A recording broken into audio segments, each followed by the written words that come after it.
أعوذ بالله من الشيطان الرجيم. بسم الله الرحمن الرحيم. ويسألونك عن الخمر والميسر يسألونك عن الخمر والميسر قل فيهما إثم كبير ومنافع للناس وإثمهما أكبر من نفعهما ويسألونك ماذا ينفقون قل العفو كذلك يبين الله لكم الآيات لعلكم تتفكرون. صدق اللہ. اس ایک آیت شریفہ میں دو سوالات ہیں جو حضرات صحابہ کرام رضی اللہ عنہم اجمعین نے حضرت صلی اللہ علیہ وسلم سے کیے. پہلا سوال شراب اور جوئے کے متعلق ہے. یسألونک عن الخمر والمیسر، اے اللہ کے نبی صلی اللہ علیہ وسلم، آپ شراب اور جوئے کا حکم ارشاد فرمائیں. شراب پینا کیسا ہے، جوا کھیلنا کیسا ہے؟ یاد رہے یہ وہ زمانہ تھا جب لوگ شراب اور جوئے میں بری طرح سے مبتلا تھے. معاشرے میں شراب اور جوا رچا بسا تھا. اس لیے اللہ جل شانہ نے حکمتاً تدریجاً شراب اور جوئے کے حرام ہونے کا حکم نازل فرمایا. یک دم نہیں، پہلے شراب اور جوئے کی خرابیاں بیان کی تاکہ معاشرہ جو اس عادت میں مبتلا ہے اسے چھوڑنے پر آمادہ ہو جائے، ذہن بن جائے، پھر جا کر حرام ہونے کا حکم دیں.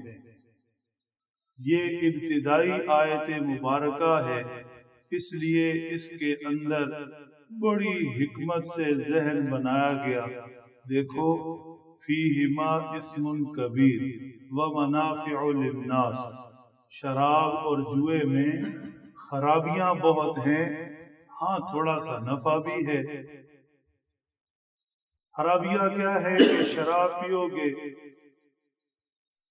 عقل ختم ہو جائے گی، اس پر پردہ پڑ جائے گا، مدہوشی ہو جائے گی، اور یہ ہر برائی کی جڑ ہے. عقل ختم ہوگی، گالی گلوچ کرو گے، لڑائی تک نوبت پہنچے گی، قتل و قتال بھی ممکن ہے، گھر کی لڑائی طلاق تک جا پہنچے گی. ایسی ہی دوسری بے شمار خرابیاں، صحت کا نقصان، تباہی الگ. نفع کیا ہے؟ تھوڑی دیر کی لذت اور سرور ہے. جوا بے شمار برائیوں کی جڑ.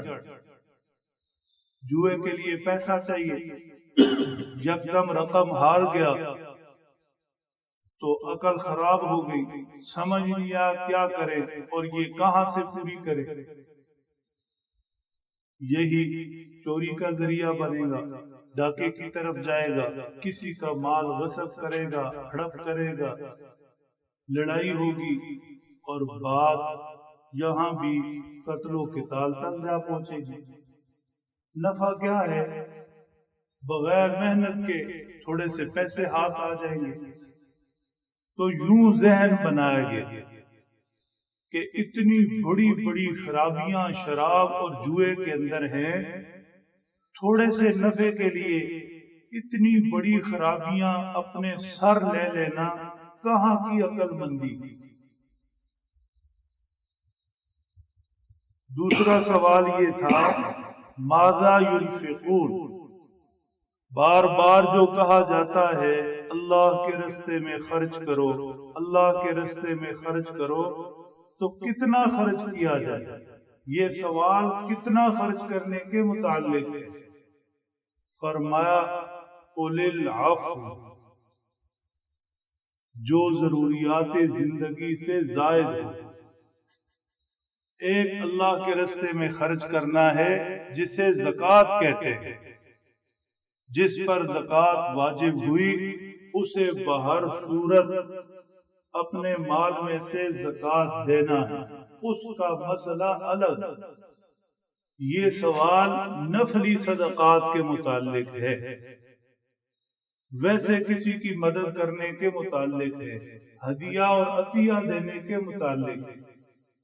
تو فرمایا گیا ضروریات سے زائد، مطلب کہ تمہارے ذمے جن لوگوں کے حق ہیں، بیوی بچے ہیں، والدین ہیں، دوسرے لوگ ہیں، ان کی ضروریات ہیں، تمہارے ذمہ ہیں، مکان کا کرایہ دینا ہے، گھر کا کھانا پینا ہے، سفر حضر بیماری، ان کے حق پورے کرنے کے بعد اضافی مال ہے اس میں سے دوسروں کے لیے خرچ کرو، اللہ کے رستے میں دوسروں کی مدد کرو۔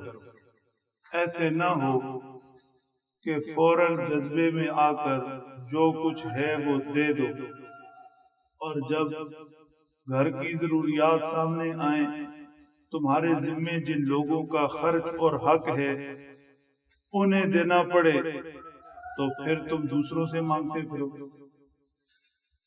پریشان ہوتے پھرو، اس کے لیے کوئی اور نقصان کر بیٹھو۔ اس لیے پہلے ہی ضروریات سے زائد مال میں سے صدقہ اور خیرات کرو۔ كَذَلِكَ يُبَيِّنُ اللَّهُ لَكُمُ الْآيَاتِ لَعَلَّكُمْ تَتَفَكَّرُونَ، فرمایا ایسے اللہ بیان کرتے ہیں اپنی آیات۔ کس طرح؟ شراب اور جوئے کے مفاسد، خرابیاں بیان کی، کتنی محبت اور شفقت سے سمجھایا، تھوڑے سے مزے کے لیے اتنی خرابیوں میں کیوں پڑتے ہیں؟ کیسی شفقت اور محبت سے سمجھایا کہ ضروریات پوری کرو اور اس سے زائد مال میں سے صدقہ اور خیرات کرو۔ لعلکم تتفکرون، شاید کہ تم سوچو، فکر کرو۔ اللہ جل شانہ ہمارے اوپر کتنے مہربان ہیں، کتنی شفقت سے، کتنی محبت سے اپنی آیات میں جو وحی کے ذریعے اپنے حبیب صلی اللہ علیہ وسلم پر نازل فرمائی ہمیں سمجھا رہے۔ اللہ سمجھ لیں، عمل کی توفیق۔